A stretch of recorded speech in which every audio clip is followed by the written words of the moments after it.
Hello കൂട്ടുകാരെ, ചെമ്പനീർ പൂവിൻ്റെ അടുത്ത എപ്പിസോഡ് നോക്കാം.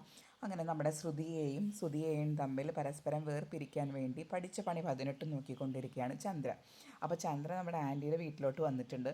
എന്നിട്ട് ആൻറ്റിയുടെ അടുത്ത് പറയും, നീ അന്ന് മുന്നേ ഒരിക്കൽ പറഞ്ഞിട്ടില്ലേ ഒരു സന്യാസിയുടെ കാര്യം, ആ സന്യാസി ഒരു ഏലസ് മന്ത്രിച്ച് എഴുതി കഴിഞ്ഞാൽ ഭാര്യയും ഭർത്താവും പിരിയുമെന്ന്, നമുക്ക് അവരെ ഒന്ന് കാണാൻ പോകണം എന്ന് പറഞ്ഞിട്ട് ഇവർ രണ്ടുപേരും കൂടിയിട്ട് ആ സന്യാസിയുടെ അടുത്ത് പോവുകയാണ്.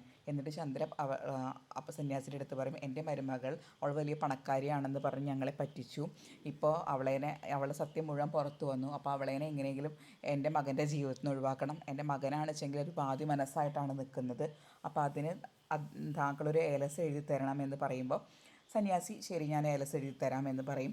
എന്നിട്ട് ചന്ദ്രയ്ക്ക് ഒരു ഏലസ് കൊടുക്കുകയാണ്. എന്നിട്ട് പറയും, നിൻ്റെ മകൻ്റെ വലത്തേ കയ്യിൽ ഈ ഏലസ് കെട്ടിക്കൊടുത്താൽ മകനും മരുമകളും തമ്മിലുള്ള ഈ സ്നേഹമൊക്കെ മാറി അവർ തമ്മിൽ അകൽച്ചയിലാകും, അതിനുള്ള ഏലസാണ് ഇത്. അപ്പോൾ ആൻറ്റി ചോദിക്കും, ചന്ദ്രൻ നീ ഇതെങ്ങനെ എന്ത് പറഞ്ഞ് കെട്ടിക്കൊടുക്കും അവന്, കാരണം ഇതിൻ്റെ ഉദ്ദേശം ഇതാണെന്ന് പറഞ്ഞാൽ അവൻ കിട്ടില്ലല്ലോ എന്ന്. അപ്പോൾ ചന്ദ്ര പറയാം, അതിന് ഞാൻ എന്തെങ്കിലും ഒരു കള്ളം ഒന്നുമില്ലെങ്കിൽ അവൻ്റെ ജാതകം നോക്കിച്ചപ്പോൾ അവന് മോശ സമയമാണെന്നോ, അപ്പോൾ അതിന് പരിഹാരമായിട്ട് ഈ ഏലസ് ഒരു പൂജാരി എഴുതി തന്നതാണെന്നോ അങ്ങനെ എന്തെങ്കിലും പറഞ്ഞ് ഞാൻ കെട്ടിച്ചോളാം എന്ന് പറഞ്ഞ് ചന്ദ്ര പോവുകയാണ്. പിന്നെ നമ്മളെല്ലാവരും കൂടിയിട്ട് ഭക്ഷണം കഴിക്കുകയാണ് വീട്ടിൽ.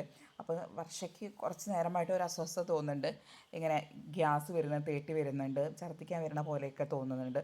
അങ്ങനെ വർഷ ഭക്ഷണത്തിൻ്റെ മുന്നിൽ നിന്ന് എണീറ്റിട്ട് വാഷ് ബേസിൻ്റെ അവിടേക്ക് പോവുകയാണ്. അവൾ ഛർദ്ദിക്കുകയും ചെയ്യും. അപ്പോൾ നമ്മുടെ ശ്രീകാന്തിനോട് പറയും, രേവതി നീ ഒന്ന് പോയി നോക്കിയൊക്കെ എന്താണ് അവൾക്ക് ബുദ്ധിമുട്ടെന്ന്.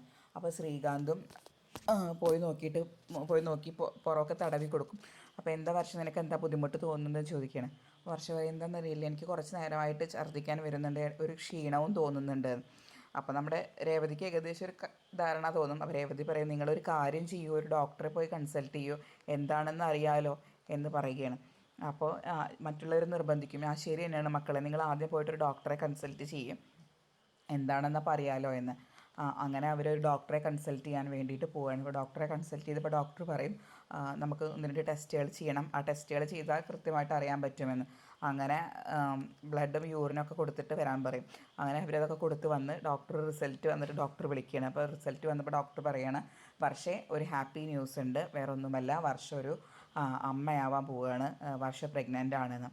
അത് കേട്ടപ്പോൾ വർഷയുടെ കിളി പോവും. കാരണം വർഷയ്ക്കാണെന്ന് വെച്ചെങ്കിൽ പ്രസവിക്കുക എന്ന് പറഞ്ഞു കഴിഞ്ഞാൽ അത്രയും പേടിയുള്ള കാര്യമാണ്. കുറച്ച് ദിവസം മുന്നേ ഡബ് ചെയ്തപ്പം അതിൽ തന്നെ ഒരു ഡെലിവറി സീനിൽ ഡബ് ചെയ്തിട്ട് ആ ഡെലിവറി അതെന്നെ കണ്ടിട്ട് ടെൻഷനായി വന്നിരുന്ന ആളാണ് വർഷ. അന്ന് തന്നെ അവൾ ശ്രീകാന്തിൻ്റെ അടുത്ത് പറഞ്ഞിട്ടുണ്ട്, എനിക്ക് പ്രസവിക്കാനൊന്നും പറ്റില്ല, എനിക്ക് ആ പെയിനൊന്നും സഹിക്കാൻ പറ്റില്ല, നിങ്ങൾ ആണുങ്ങൾക്കൊക്കെ എന്തൊരു സുഖമാണെന്നൊക്കെ പറഞ്ഞിട്ടുള്ള ആളാണ് വർഷ.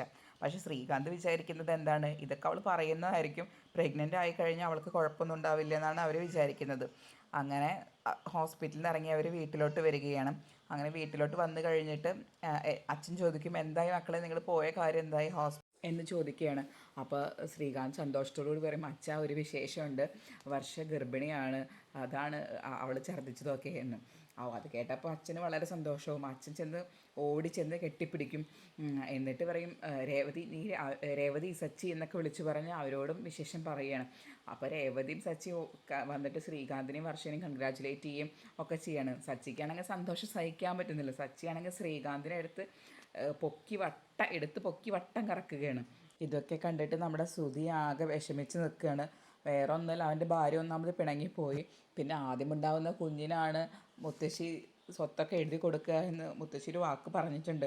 അതെങ്ങാനും ശരിയായി പോയാൽ സ്വത്ത് മുഴുവൻ ശ്രീകാന്തും വർഷയും കൂടി അടിച്ചു കൊണ്ടുപോവുകയല്ലോ എന്നൊക്കെ ആലോചിച്ചിട്ടാണ് ശ്രുതി വിഷമിച്ച് നിൽക്കുന്നത്. ഇത്രയാണ് അടുത്ത എപ്പിസോഡിൽ കാണിക്കുന്നത്.